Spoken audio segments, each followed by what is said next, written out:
നമസ്കാരം. ഞാൻ ഡോക്ടർ അഖില. ഇന്ന് നമ്മൾ നസ്യത്തെക്കുറിച്ചാണ് പറയാൻ പോകുന്നത്. നമ്മളെല്ലാവരും കേട്ടിട്ടുണ്ട് നസ്യം എന്താണെന്ന്. പക്ഷേ നിങ്ങളിൽ എത്ര ആൾക്കാർക്ക് നസ്യം എന്താണെന്ന് ശരിക്കും അറിയാം? ആയുർവേദത്തിലെ 5 പ്രധാന ചികിത്സാ രീതികളെയാണ് നമ്മൾ പഞ്ചകർമ്മങ്ങൾ എന്ന് പറയുന്നത്. ഈ പഞ്ചകർമ്മങ്ങൾ വമനം, വിരേചന, അനുവാസനവസ്തി, നിരൂഹവസ്തി, നസ്യം. നാസോഹി ശിരസോദ്ധാരം എന്നാണ് പറയുന്നത്. മൂക്ക് തലയിലേക്കുള്ള ഒരു വാതിലാണ് എന്നാണ് ആയുർവേദം പറയുന്നത്. അതുകൊണ്ട് തന്നെ തലയിലേക്കുള്ള എല്ലാ രോഗങ്ങൾക്കും മൂക്കിലൂടെ മരുന്നുകൾ, ഔഷധങ്ങൾ ഉള്ളിലേക്ക് കടത്തിവിടുകയാണ് നസ്യത്തിൽ ചെയ്യുന്നത്. മൂക്കിലൂടെ മരുന്ന് ഉറ്റിക്കുന്ന ചികിത്സാ രീതിയാണ് നസ്യം എന്ന് പറയുന്നത്. അതായത് കഫദോഷത്തിനെ കുറയ്ക്കാൻ ആണ് മെയിനായിട്ടും നമ്മൾ നസ്യം ചെയ്യുന്നത്.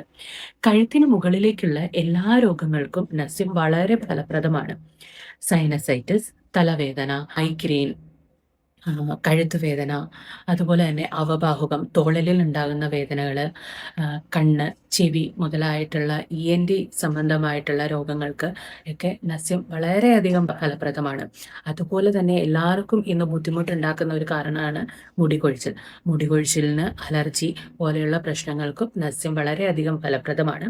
അത് ശരിയായ മാത്രയിൽ ഒരു ആയുർവേദ ഡോക്ടറിനെ കണ്ട് സമീപിച്ച് ശരിയായ അത്രയും ദിവസം ചെയ്യുവാണെങ്കിൽ നല്ല ഒരു റിസൾട്ട് കിട്ടാനായിട്ട് സഹായിക്കും. അതുപോലെ തന്നെ ഈ നസ്യം എന്ന് പറയുന്നത് മൂക്കിൽ മരുന്ന് മാത്രം ഉറ്റിക്കുന്ന ഒരു ചികിത്സയാണെന്നാണ് പൊതുവെയുള്ള ഒരു ധാരണ.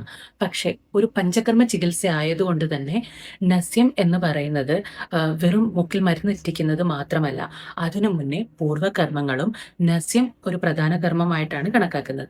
അത് കഴിഞ്ഞ് പശ്ചാത് കർമ്മവും ഇതിൻ്റെ ഒപ്പം ചെയ്യാനുണ്ട്. അപ്പോൾ ഒരു അരമണിക്കൂറോളം നീണ്ടു നിൽക്കുന്ന ഒരു ആയുർവേദ പ്രൊസീജിയറാണ് നസ്യം എന്ന് പറയുന്നത്. ഇനി ഒന്ന് ആലോചിച്ച് നോക്കൂ, നിങ്ങൾ എത്ര പേർക്ക് ഇത്രയും ഡീറ്റെയിൽസ് അറിയാമെന്ന്. നന്ദി.